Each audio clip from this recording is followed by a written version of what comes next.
Here's something to rile the people up. When should you work for free? Because I do sometimes. Not always, but sometimes. And here's why.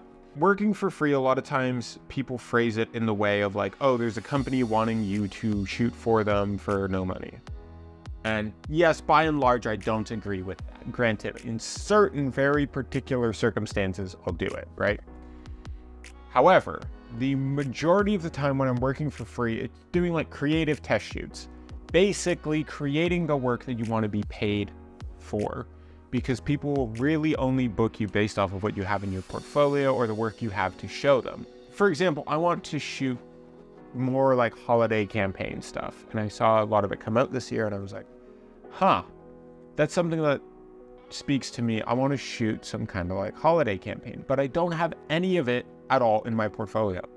So I went, okay, let me schedule a couple holiday campaign-esque test shoots, and then I'll have that work to pitch going into the new season of holiday campaigns this time next year, right?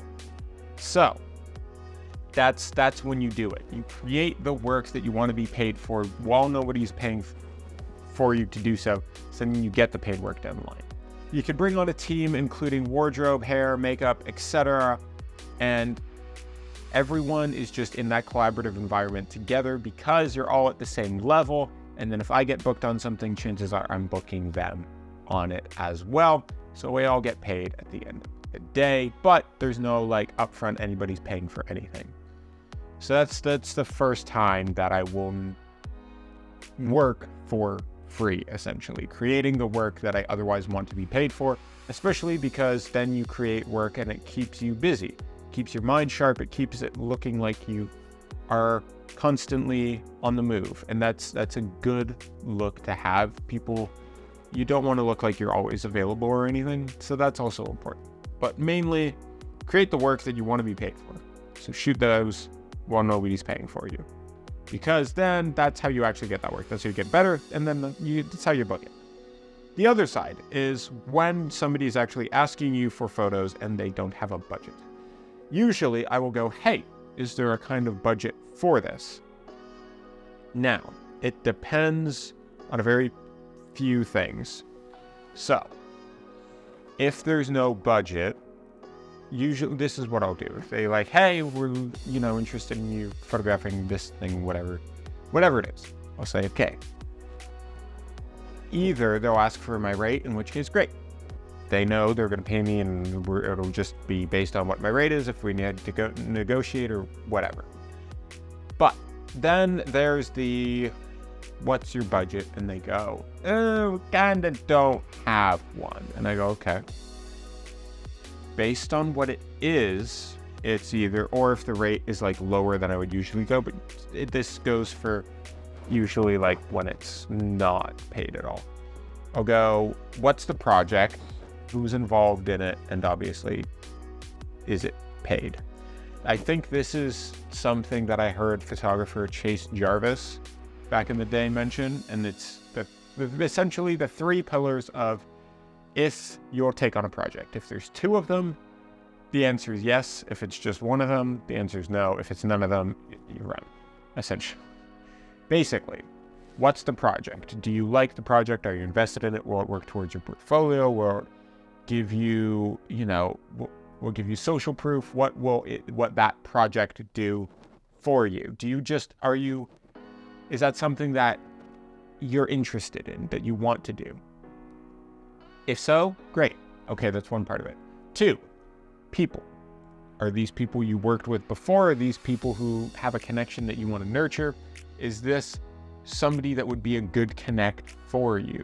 This can be a big one, because they say it's all about who you know, and this is how you can sometimes meet these people that then become the people that you know to bring you on to other things. And then the last one is paid. Is it paid? Is it paid to the rate that you want to be paid, in and around there?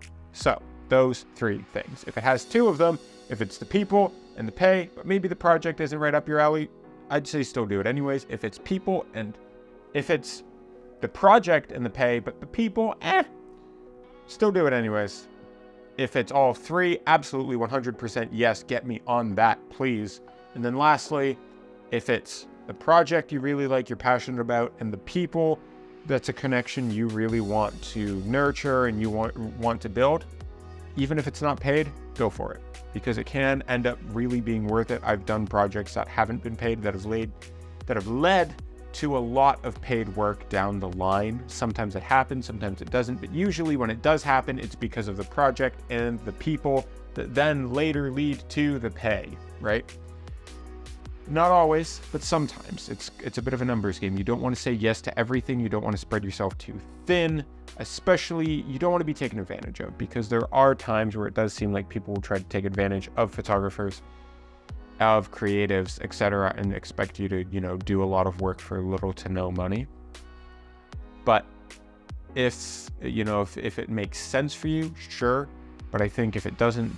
There's been projects that I've turned down because they're looking for a photographer. I go, what's your budget? It's either below what I would charge, or like to where we're on two different planets, or if it's the sort of thing where, we're sitting there and like, the feeling just isn't right. It feels like there's something that should be paid, but it isn't, and there's not necessarily a good reason why. That's usually something I'll walk away from. And sometimes with some of these companies, you can tell when they're not paying people because the quality just isn't. My camera stopped recording, which means it's time to wrap this up. So yeah, look at the project, look at what you're working on. If it's something that speaks to you, great. All in all, that's what I keep in mind when I'm working for free. What is this going to do for me? Is this something I'm organizing? Is this something somebody else is? And what's it going to lead to? What are the possibilities here?